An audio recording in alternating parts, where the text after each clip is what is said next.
Congratulations, it's a celebration. Party all day, I know you've been waiting.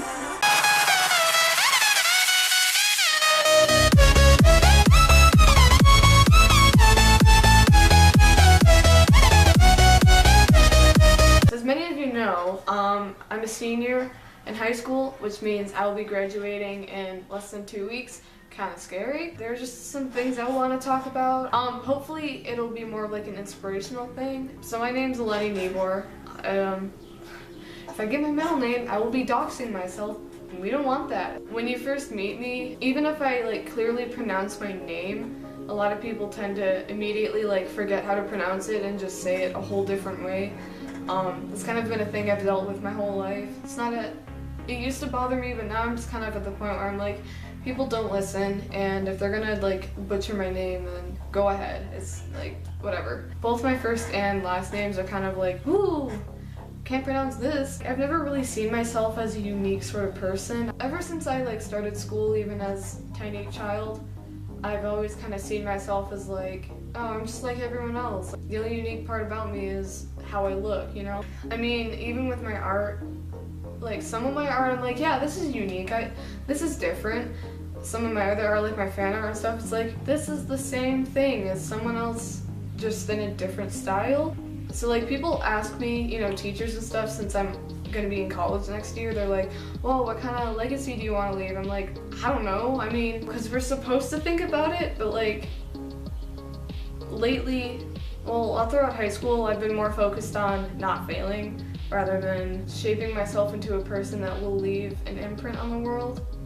So, you know, I've always just kind of been like, I don't know, like, I don't really think about it. It just kind of seems like, you know, like Frida Kahlo, she's kind of, I wouldn't say ridiculed, but like she wasn't very popular, and then she died and suddenly she was like, ooh, super famous. So like with artists, it kind of seems like we don't really get any acknowledgement or like popularity until we've died.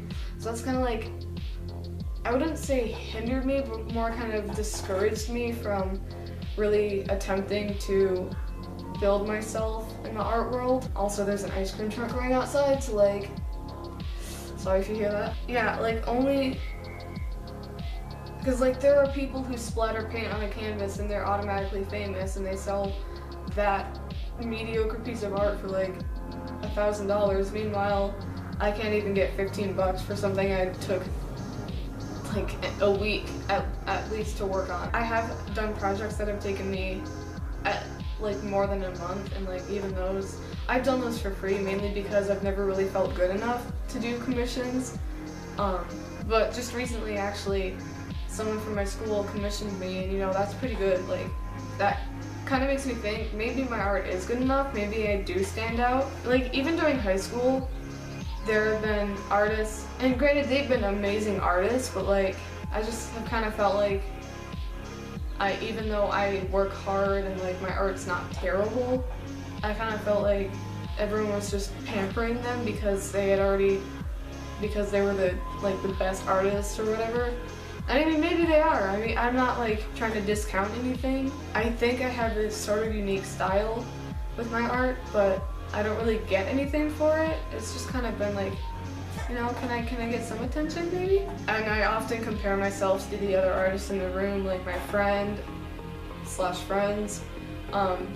An artist, like, even though she completely hates me, like I still look at her art, I'm like, dang, I wish I was that good, but I am that good, just in a different sense, you know? Junior year and this year, and then a few other times, I've submitted stuff to the Scholastic Art and Writing Awards and gotten nothing.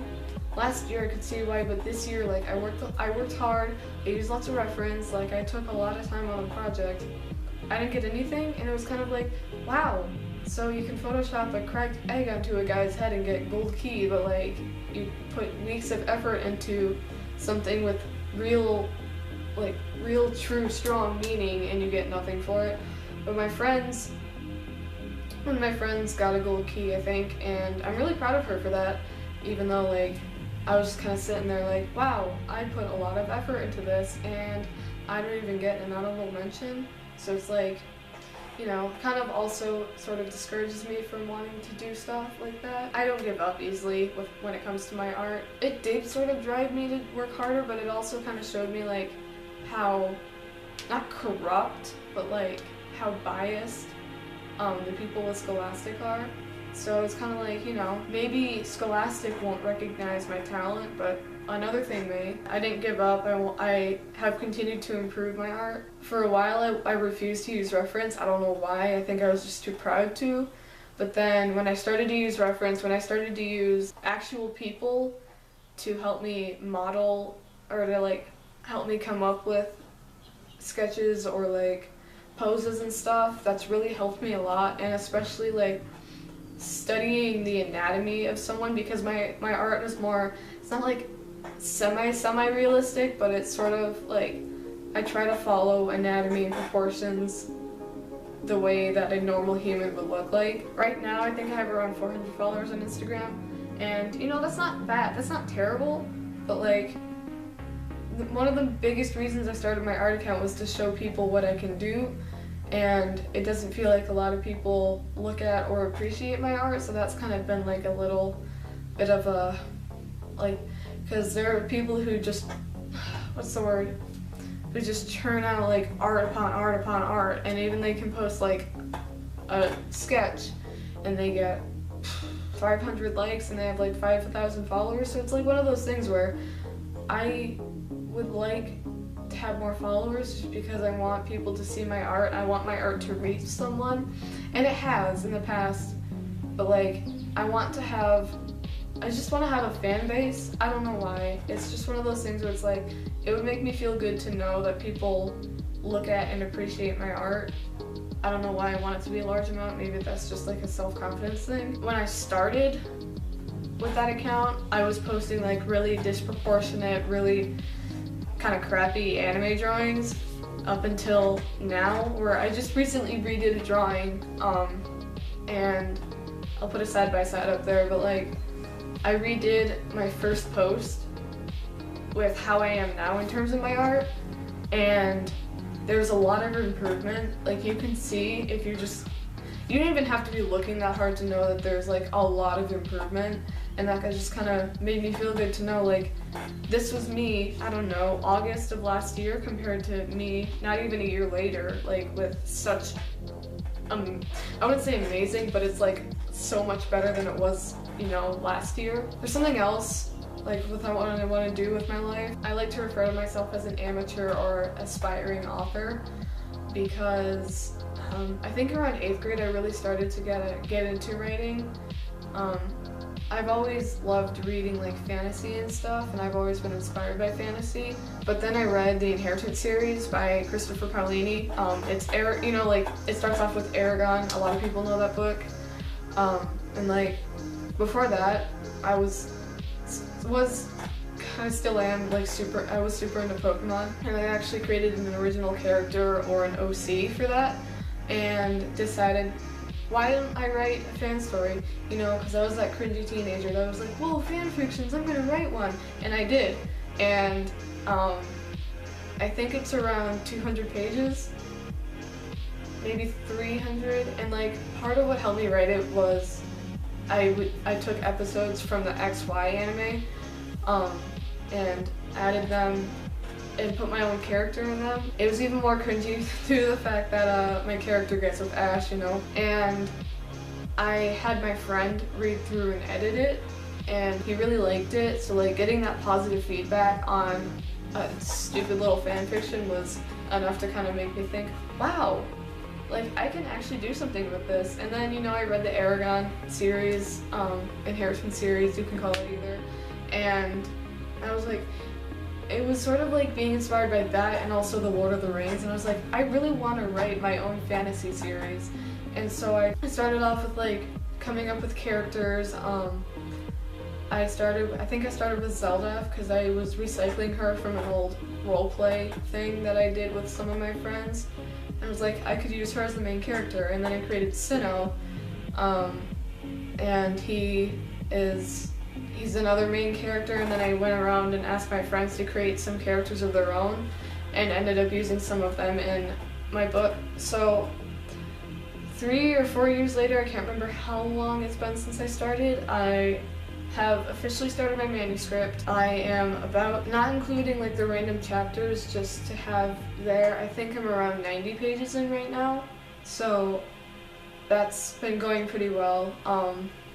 And I'm definitely hoping to one day have the entire series published, and like people think of me and be like, oh, she's that #1 New York Times bestselling author, even though like literally every author is the #1 New York Times bestselling author. So I took creative writing last year, my junior year. It's no longer an official class, unfortunately, but I was given the opportunity to take it, and I was really happy I did, because I learned so much.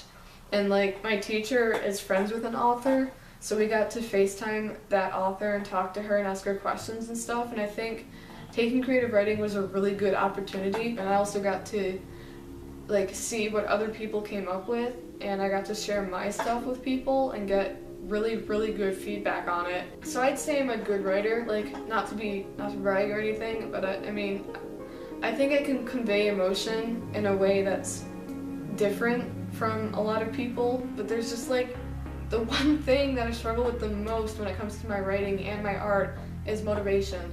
I rarely, if ever, feel motivated to just sit down and do something like for a long period of time. I did find an article with like 30 small ways, and I'll just read through some of them. Number 2 is one that I really like. It's remind yourself the reason why you're writing. And I just thought that was really cool, because I'm not just writing this for people, I'm writing this for me, just to prove to myself that I'm a good author. Another one was commit to a daily goal. Take 30 minutes every day to just sit down and write. Even if it's not continuing the storyline right away, I can just like write a different chapter that'll be in the storyline later on, or build a character, like somehow contribute to the series in general. Another one that I really liked was listen to music that fits your writing. So it really just depends on like what I want to write. So I'll like, you know, sad songs for a sad moment, happy songs for joyous moments, just stuff like that. Oh yeah, and then another one is reward yourself for writing. So I don't tend to do that, other than I'll post on my story and be like, guys, I did it, I wrote, and then no one will care. But like, it's kind of rewarding for me, just because I can get it out there, and like saying that I did it kind of helps me realize, wow, I actually did it, and like I'm helping myself write and build towards having a published book, maybe even a published series. Those are just small things that will really help you. Like, say you want to sit down and write but you're not motivated to, try those things. Another one was take a break, and I think that can help a lot, because people tend to overwork themselves when they're trying to come up with something. Like how when I'm trying to work on something for someone, like a drawing, I overwork myself and I get way too stressed out, but I don't do anything about it. I just kind of sit there and fume. But I think what may help a lot is like taking a step back and sort of just, you know, giving your, like, I don't know, something like have a snack or take a nap or something, just to get your mind off of it for a little while, and then you can come back with a refreshed brain and do it. I really kind of envision myself in the far, possibly near future as like an accomplished writer who does commissions on the side. And if I get married, or like when I get married rather, if my husband has a stable, well-paying job, I could even just not have like an official job, but just do commissions and spend more time working on things for people and getting paid for it. I do plan on attending college, and the one I've been dreaming of since freshman year actually accepted me, so I'm planning on going there for my bachelor's degree. I'm not sure what degree yet, but I do know that I'm going to college. You will hear me one day. I am planning on being a #1 New York Times bestselling author with a #1 New York Times bestselling series. I'm hoping that is going to be my legacy. Yeah. Just you watch, people. I will get there. You'll see my name in the paper one day as new author with incredible book series, and then you'll be like, wow, it's her. It's me. So just be watch. I'm coming for you, #1 New York Times bestselling author title. I'll get you one day. If you enjoyed, be sure to leave a like, maybe a comment. If you're new, go ahead and check my channel out. If you want to, subscribe. I am very inconsistent with my uploads at the moment. I hope to fix that soon, so we'll just have to see. But yeah, it is evening for me, so enjoy your evening.